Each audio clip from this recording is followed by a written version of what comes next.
todos tenemos emociones. Claro. Y hoy vamos a descubrir cómo autogestionar nuestras propias emociones. Entonces, la emoción, para que la gente nos entienda, es una reacción inconsciente, automática, a una, vamos a decir, a una situación o estímulo que puede ser externo o interno. O sea, externo de algo que pasa, que nos impacta. Bueno, cuando recibimos la noticia de la pandemia, de lo que estaba pasando en el mundo, eso causó muchas emociones que todavía la gente está tratando de organizar. Entonces, y eso fue un estímulo externo. Un estímulo interno es cuando empezamos a algo que sentimos, a darle fuerza a ese sentimiento o pensamiento, como hablamos ahorita, y entonces provoca una emoción específica. Ahora, la diferencia entre una emoción y un sentimiento es que la emoción es una respuesta inmediata, transitoria, y que busca realmente movernos a una acción para resolver alguna situación que ahorita la vamos a explicar. Y de hecho la palabra emoción viene de una palabra en latín que significa movere, que se traduce como mover hacia o mover desde, y viene también de una palabra en inglés que es in motion, en movimiento. Entonces, el objetivo de las emociones, hay dos objetivos. Es movernos. O sea, la primera es, Nancy, darnos una información sobre nosotros mismos. La emoción quiere decirnos algo sobre nosotros mismos que no estamos escuchando o poniéndole atención. Y la segunda, que hagamos algo al respecto. O sea, que no solo nos ayuda la emoción a darnos cuenta de que algo no está pasando, sino que también nos lleva a, o deberíamos nosotros tratar de hacer algo al respecto con esa emoción. Claro, de hecho ese es el objetivo, movernos de un lugar a otro. Tú sabías, Nancy, que de hecho la palabra éxito viene de exit, de salir. O sea, es salir de una condición a otra mejor. Entonces, la emoción nos ayuda. Por eso es que cuando se habla de motivar, que también viene de motivar, que también tiene que ver con hacer mover, o sea, está relacionada con la palabra emoción, significa usar esas emociones para llevarnos hacia los logros deseados o para sacarnos de la zona de confort o del lugar donde estamos estancados para poder entonces tener el éxito, o sea, salir de una condición a otra mejor. Ahora, el sentimiento, Nancy, es la suma de la emoción con el pensamiento. O sea, la emoción generalmente es inconsciente, pero cuando la hacemos consciente, a medida que se va haciendo más consciente, se va transformando en un sentimiento. Y entonces se prolonga más porque ya el sentimiento se fija a través de la conciencia.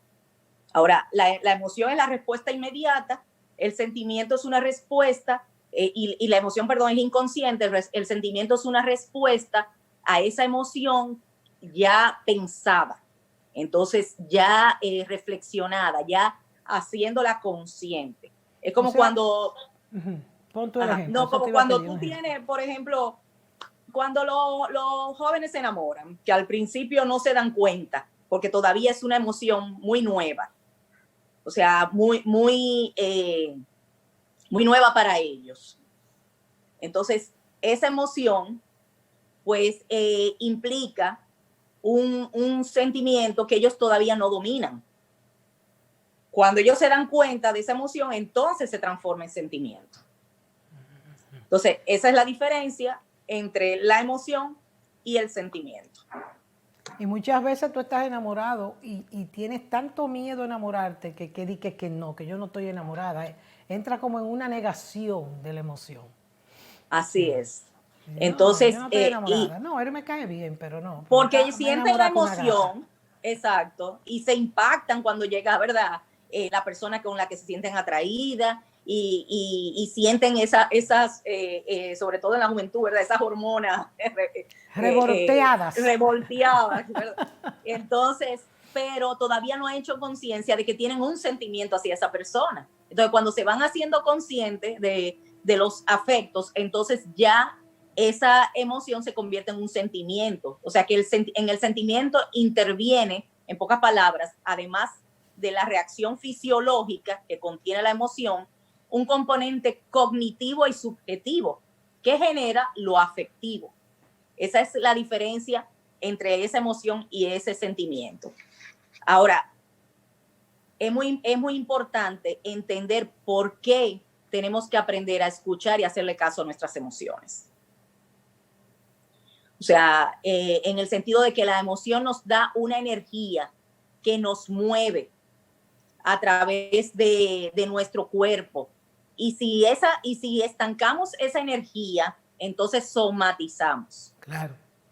Yo te decía cuando hablábamos un poquito de esto antes de estar aquí hoy, que mi profesor de terapia de vidas pasadas, que después le cambió el nombre porque la verdad que él fue el creador, pero la desmitificaron y la convirtieron en un disparate. Y él le cambió el nombre, no me acuerdo ahora cuál nombre le puso. Pero era un hombre brillante, era un inglés, bueno, como Savage. Tenía, sí, nuestro querido Savage. Ido a destiempo. Entonces, sí. ¿Qué pasa? Que él decía que toda emoción que tú no la asumes y quizá hasta la expresas hablándola, se consume y se congela en el cuerpo, produciendo una enfermedad. Así mismo es, Nancy. O sea, de hecho, las somatizaciones son emociones, como tú dices, estancadas, no resueltas. Que a diferencia, que hay que aclarar la diferencia entre hipocondríaco, ¿verdad? Y somatizar. O sea, una persona hipocondríaca es la que imagina una enfermedad y se la cree. Sí. Pero cuando una persona somatiza, se enferma de verdad por razones emocionales no resueltas. Claro. Incluso hay cánceres que tienen que ver con esos resentimientos, esos dolores emocionales no resueltos. Sí, el cáncer tiene mucho que ver con rabia tragada. Exactamente, y dolor emocional. Todo lo que siento, el dolor, la rabia, y ahí viene el cáncer. Así es. Porque así, es que ya sabemos que el cuerpo y la mente son uno. Eso de creer que la mente es así, el cuerpo es así, y si esto es biológico y si no es biológico, todos los estudios dicen que incluso la mente puede cambiar hasta tus cromosomas, tu ADN, todo. Así mismo es, y por eso es que está tan ligado, y por eso hoy en día lo del PNL, Nancy, que hablábamos hace un rato, y lo de la programación neurolingüística, o sea, donde nuestro cerebro y cómo hablamos, cómo nos tratamos, pues tiene mucho que ver en cómo también nos automotivamos o cómo desarrollamos unas creencias que nos limitan y que nos autosabotean, o cómo trabajamos esas creencias limitantes desarrollando lo que son creencias potenciadoras, o sea, aquellas que nos dan la energía para continuar adelante. Claro, ahora, bueno, no podemos dejar nuestra mente hacer lo que le da la gana, nosotros tenemos que dominar a la mente. Yo, por ejemplo, cuando esta mañana me levanté y no sé qué me vino a la mente, era como un problema que tenía pensado, que eran varios que tenía que resolver en la oficina.